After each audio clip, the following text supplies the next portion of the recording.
Welcome to the second part of the instruction video. In this second part, I will basically give you a more detailed tour of the individual tabs of this workbook, what they do. So let us start with this comparable company analysis output tab. Now there are two comparable company analysis output tabs, and we'll start with this one here. This is more of a, let's say, corporate finance type of comparable companies analysis, which would be put into an IM. By default, you will have four standard multiples up here, an LTM multiples on the utmost left side, and then 2 years of forecast multiples if a company is covered enough to have, let's say, sales estimates or EBITDA estimates or earnings estimates. Just one thing, our current Capital IQ subscription does not give us EBIT forecasts, and therefore you will never get any forecast EBIT multiples. So just because this says NA doesn't necessarily mean that there are no EBIT forecasts available for these companies. It just means that we are currently not subscribing to it. So the second part, the second, let's say, type of CCA output would be this. There are two tables in this tab. The first one is a multiples table, where you can select a range of multiples based on this little drop-down menu here, and you will again get LTM figures and forecast figures where available, and you will have 10 periods of multiples. And since in the input tab we had selected an LTM versus an fiscal year, we will get not 10 fiscal years, but we will get 10 quarters of multiples where available. Had we selected fiscal year, this would be December 31st, 2011, 2010, 9, and so on and so forth. There is another table, and it's this one here, and it gives you also based on a drop-down, it gives you various margins and return analysis or growth rates of the comparable companies. Okay, again, you would select whatever you would want if that's available, and if it's available, then this table will populate again for 10 periods, and you have an LTM figure by default.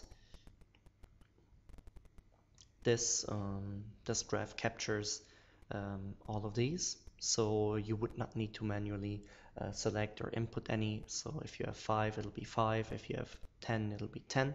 Same goes for the multiples over here. All right, so let's move on.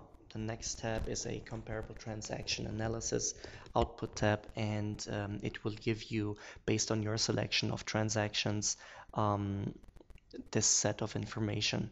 Again, if you would have 5 transactions, this part here will shrink. So instead of capturing everything up to row, what is it, 18, it would capture less. And if you have, if you have more transactions, again, it will capture more information. There is no need for you to actually manually adjust anything here or anything here. It will be done automatically.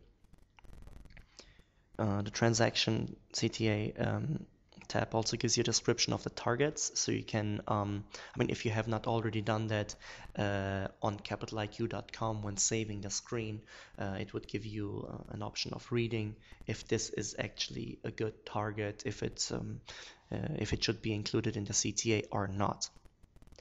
Staying at the transactions here in this tab, deal description, you will get a description of the deals. So for this, whatever it is, Kellogg company, here it would be the corresponding deal. while this is a description of the target. In the deal description, you would get a description of the deal. Again, you don't have to adjust anything manually.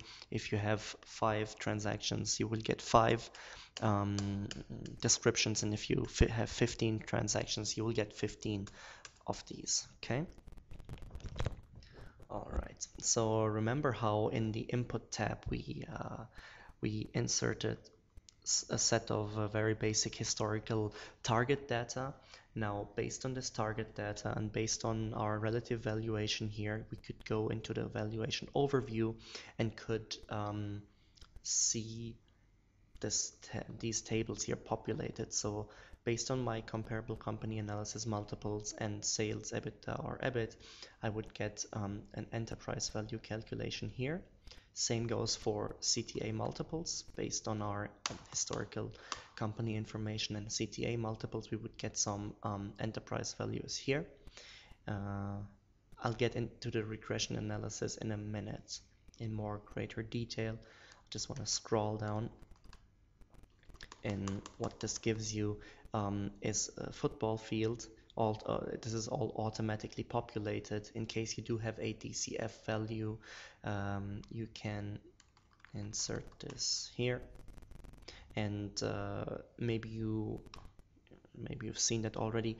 All of our input tabs here are blue. See, these are blue. That means you can take action or you can input something. You know, same goes for here. This is blue, so you can input your DCF value, and it would be reflected here. So let us actually talk about this regression next. So we will jump over these.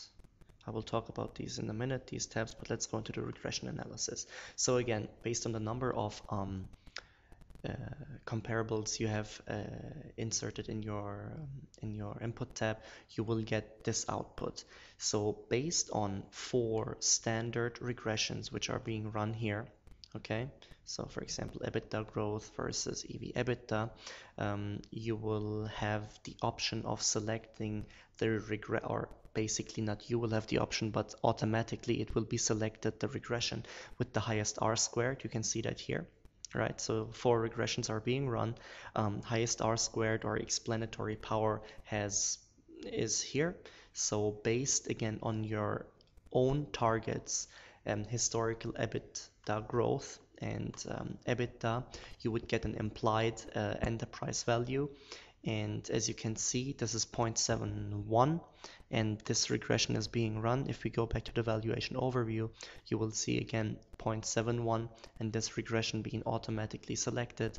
And this is yet another way of getting a enterprise valuation in addition to a DCF or just relative valuation based on CCA and CTA.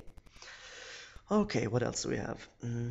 We have these 2 tabs here, which are, you know, a nice to have. It's an optional. So let's say totally independent from your comparable companies or comparable transactions, you would like to get an overview of one specific company.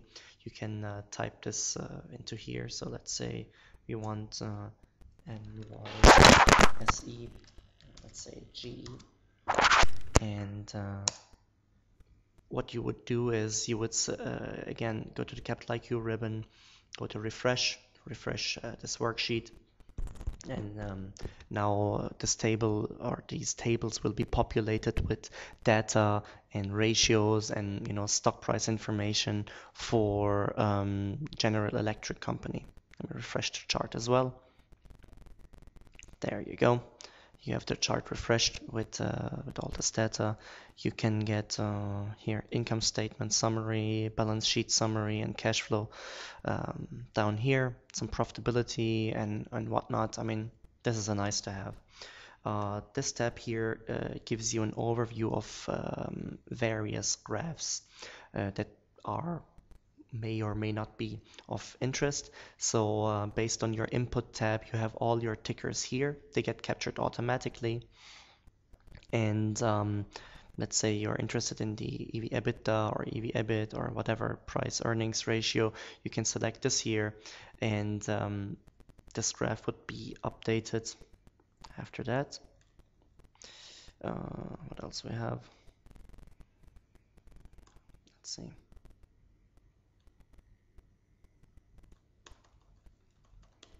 This price chart. So let's see. As you